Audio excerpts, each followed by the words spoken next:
The film you are now about to see was filmed over 30 years ago by Dr. George Weisel, a fish biologist from the University of Montana, and Dr. Bert Pfeiffer, another professor from the University of Montana. They made this film in an attempt to convince Missoula to clean up its river. The film was shown to every PTA at every grade school in Missoula, and shown at Union Hall and at the Kiwanis Club. And the film turned out to be quite instrumental in getting the passage of the sewage treatment plant in Missoula. The title of this film is called Missoula, Garden City or Garbage City?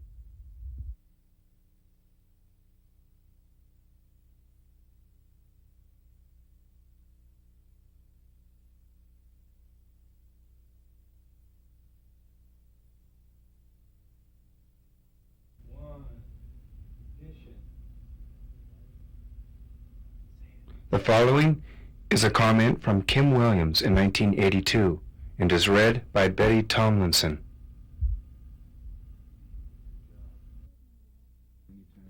I started my walk at the Higgins Avenue Bridge, where a beaver made a home 2 years ago. That particular beaver is gone, but you can spot beaver in the Clark Fork River, also muskrat, and if you walk along the bank in early morning or late evening, you can spot a deer. Last Monday, I didn't expect to see deer or beaver or muskrat. I was walking in the middle of the day. I went to see the vegetation, the shrubs and trees and flowers, and the birds, of course. Bird life is part of a river. I think sometimes we forget that a river isn't just water running. A river the stature of Missoula's Clark Fork is far more than water running. But what is it? Is it the sum total of 100 things? That's what I went walking to see. Cottonwood trees. Yes, we all know the Clark Fork has to have cottonwood trees, and willows and red-stemmed dogwood. Without those, you wouldn't have the Clark Fork River. Aspen trees, alder bushes, sarvisberry, they belong. I ate 3 ripe sarvisberries, and it was a very satisfying thing to do. Let's have more sarvisberry bushes. The birds can eat the fruit, and then they'll leave our strawberries and raspberries alone. I walk through a tangle of clematis, tansy, wild rose. They must belong because evidently they are the home of small birds. A pair of birds almost attacked me. Out, out, they ordered. It was very satisfying. A student in my wild edibles class brought in a platter of crawdads. He had caught them in the river. What else makes up the Clark Fork River? The swallows darting to and fro? The setting sun glinting on the water? Wild asparagus growing on the bank? Morels hiding in the shade of the cottonwoods? I've been asking people about wildlife along the river ever since the idea of a master plan for the riverfront came up. It seems to me we have to know what is here now, so we can figure out what we want of this marvelous river, which is, wouldn't you agree, the heart and soul of Missoula.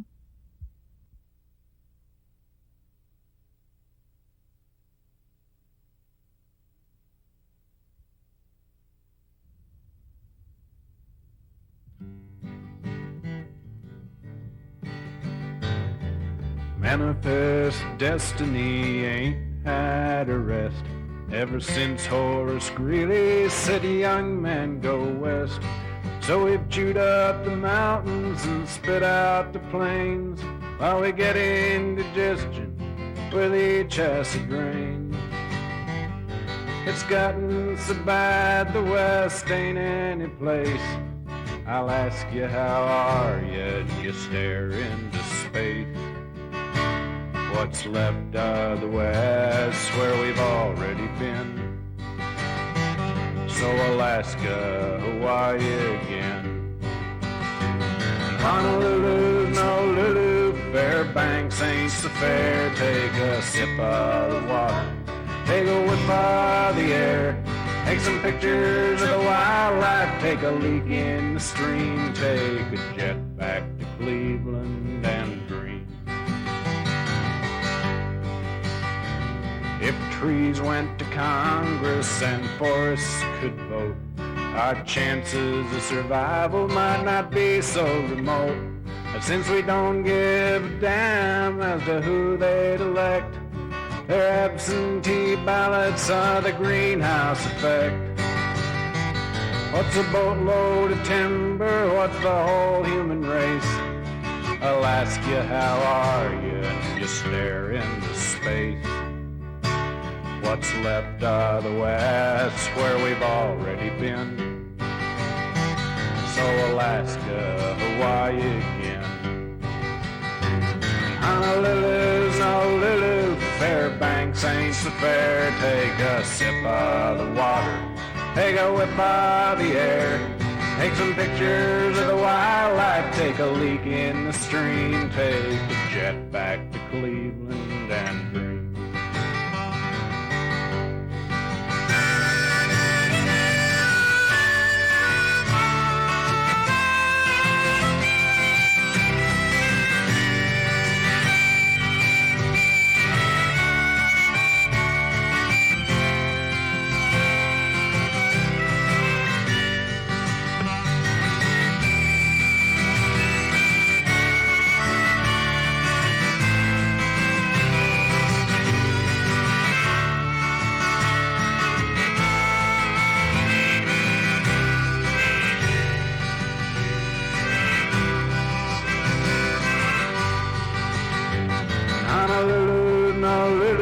Fairbanks ain't so fair. Take a sip of the water, take a whiff of the air, take some pictures of the wildlife, take a leak in the stream, take a jet back to Cleveland and dream. We scrub up with phosphates, then flush down the suds, till the banks of our rivers are bubbles and mud. Just to stay sanitary, we've gone to these lengths. Now our whole ecosystem's industrial strength. It's so simple to screw up what can't be replaced. I'll ask you, how are you? And you stare into space. What's left of the West where we've already been? So Alaska, Hawaii again. Honolulu's no Lulu, Fairbanks ain't so fair. Take a sip of the water, take a whiff of the air, take some pictures of the wildlife, take a leak in the stream, take a jet back to Cleveland and dream.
Not many cities are blessed with a river running through it, but we're lucky here in Missoula, Montana, because of the Clark Fork River flowing right through the heart of our city, providing for us today opportunities to fish, birdwatch, swim, ice skate, stroll, canoe, or just watch the river roll by.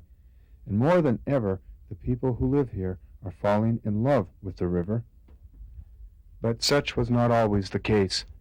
Early in this century, only 100 miles upriver from Missoula, a giant copper industry conveniently dumped its poisonous mining wastes into the headwaters of the Clark Fork River.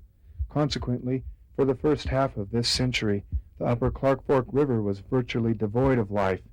A thick coating of mine and smelter wastes lined the river's banks from Butte to Deer Lodge.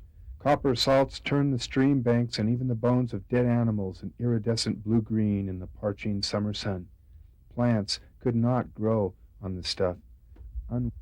Unwittingly, in their rush to turn rocks into riches, Montana's miners had spread vast quantities of copper, cadmium, lead, zinc, and arsenic over 120 miles of floodplain, and eliminated most of the aquatic life from the headwaters of Montana's largest river.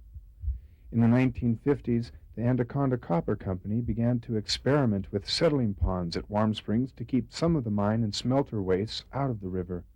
But every spring, after the ponds had filled, they were bypassed into the heavy runoff of the Clark Fork.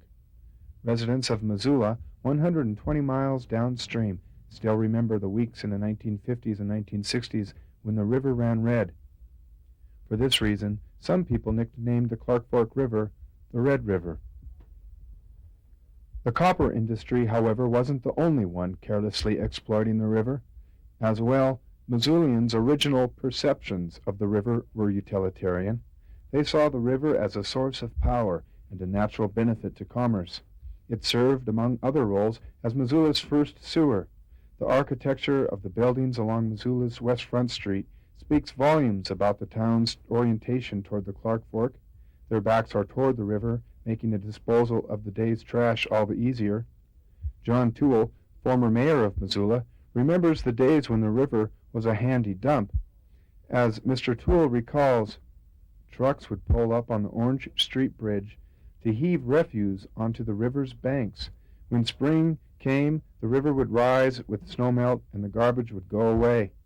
Every house and every business, including the university and the local hospital, had its own pipe, discharging raw sewage into the river or groundwater. Junk cars were lined up on the river banks to protect the city against floods. In 1960, the Clark Fork River flowed directly up to the base of the Wilma Building on Higgins Avenue, home of Missoula's premier movie theater. They would sweep popcorn containers right out into the river. As recently as 1960, he recalls an ice house standing on the corner of Madison and Main along a stretch of river frontage. Behind the business, a garbage dump stood on the banks of the Clark Fork. People could toss away nearly anything there for 25 cents a load. Fortunately, all this has stopped. The copper industry is no longer dumping, and now is helping clean up the Clark Fork River, and Missoula has itself been cleaning up the river for years now. Times have changed. The community's attitude toward the river has shifted from crude exploitation to riparian care. Most Missoulians now would agree that the Clark Fork River is a true friend, an enhancement of the city's life. This shift is nowhere more apparent than in the development of the riverfront park system. In 1970, the riverfront has been literally transformed from wasteland to parkland. The transformation began with visionaries who saw the potential for redemption in what had been despoiled and neglected for years. They organized a group of citizens called the Five Valley River Park Association and quickly went to work gathering the influence and capital needed to convert the exploited river into a local treasure. The association orchestrated the creation of Caras Park at the northern edge of the downtown business district. After the success of Caras Park and its popularity, the association cajoled the city of Missoula into developing a new park at Jacobs Island. The river that Missoulians once used as a dump was now becoming the loveliest asset in the city. By their example and encouragement, the River Park Association helped to convince local authorities to adopt in 1975 a riverfront plan. The new plan identified the goals for developing a park system along the Clark Fork River corridor through Missoula as part of a larger effort in downtown redevelopment. It recommended the acquisition of ownership and easements of riverfront property. Then, mindful of the public's desire not to overdevelop the river, prescribed limitations on what could be built in the corridor. By 1985, 10 years after drafting the Riverfront Park Plan, Missoula had developed several riverside parks along with a comprehensive trail system in the corridor. It is now possible to walk more than 5 miles along the south bank through city parklands or easements through private land. So far, over $22 million in public and private funds has been invested for redevelopment of riverfront property. Missoula is well on its way toward making the entire Clark Fork corridor into an attractive asset for public and private interests alike. Much remains to be done to complete the river corridor park system. Additional linkages between parklands need to be established. Missoula still needs a river crossing dedicated to bikes and pedestrians. Acquisition of a few remaining parcels would make substantial additions to future parkland. But other exciting ideas loom ahead as well.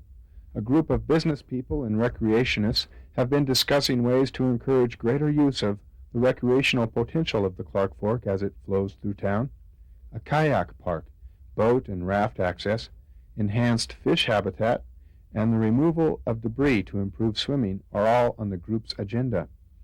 These improvements, coupled with the careful retention of existing wildlife habitat, would add a dimension to the downtown that few cities in the world could claim.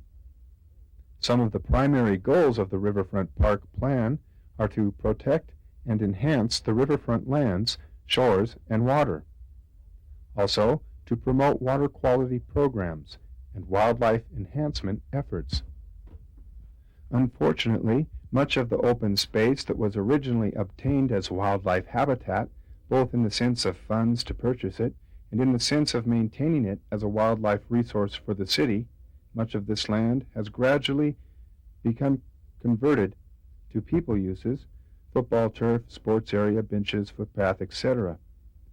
The riverbed, and the riparian strips along each shore are the most crucial in maintaining the wildlife habitat.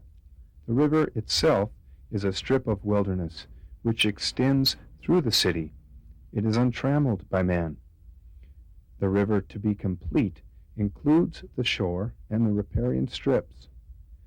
The river itself, the water, is excellent wildlife habitat, but many species use both river and shore, while others use the riparian strip for cover, sanctuary, nesting, and so on.